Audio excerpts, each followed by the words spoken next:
We're having a very rainy day in Los Angeles, and some of you expressed concern about this facial thing. What it basically is a treatment to bring out the skin cancers or the pre-skin cancers that might be underneath the surface of my skin. But it certainly emphasizes all these Anglo genetics that I've had to live with my whole life. You have to have a sense of humor about these things.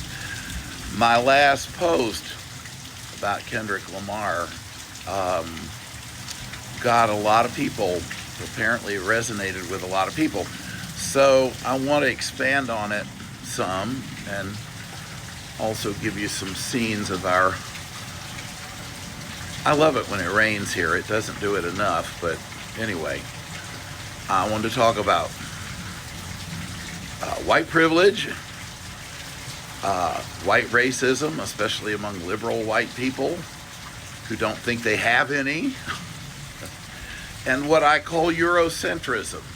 And what that means is those of us from European ancestry are taught from the time we're very young that our culture was superior, our genetics are superior, our lives are superior, and that was justification for us colonizing so much of the rest of the world and imposing our values and culture on them, often in the name of Christianity, even though Christianity originated in the Middle East. It gets pretty crazy, you know. For example, I've known people in my life who want to bag on Islam and Muslims.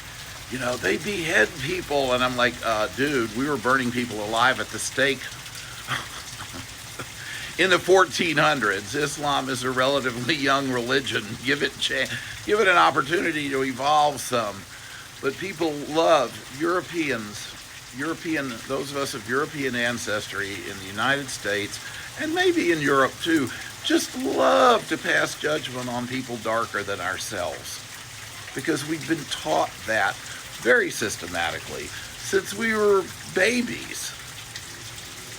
And it's both commission and omission. So I grew up in the rural South. I understand overt racism. But then I moved to Los Angeles 42 years ago. I've lived in the West now longer than I've lived in the South. And let me tell you, here it's covert racism.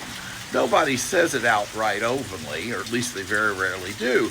But instead, they say, well, I'm not a racist. I'm not from the South. Like somehow it's a geographic issue. And it's not. It's not. It's the way we were raised. It's the way we raise our children. It's our institutions. It's our assumptions that we're smarter and better because we're smarter, and all this other faux competition that isn't even based in any kind of scientific reality. But we convince ourselves, and we do it unconsciously. And that's the other thing, and this is the one that really bugs me, is what I call the patronizing racism.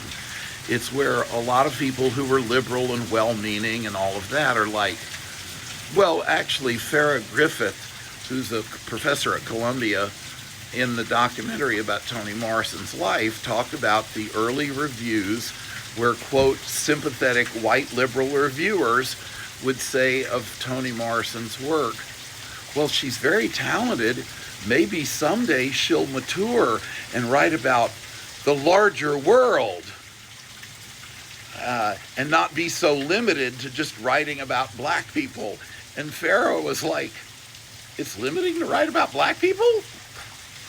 And then Toni Morrison in an interview went on to explain it, that the reason there's no major white characters in her novels is because the white narrative is about black people having confrontations with white people.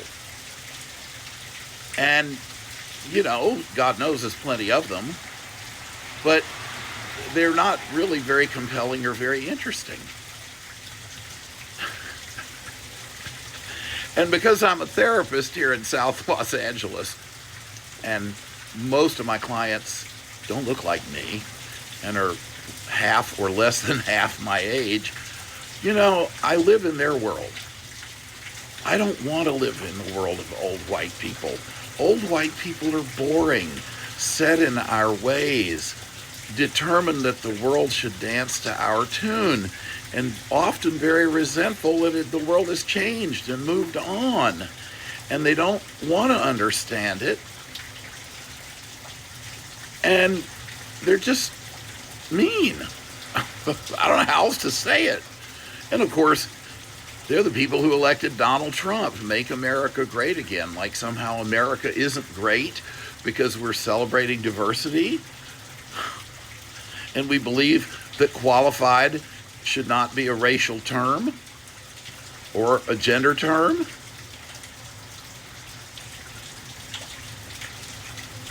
I got to tell you, these people are a real embarrassment to what was once a wonderful country. And they certainly have not made America great again. Maybe they've made America white again, but at what cost? Because America has never been a white nation. But the white people here want to insist that it should be. And frankly, it's not only boring and aggravating. Right now, it's infuriating. Anyway, hope y'all enjoy this one.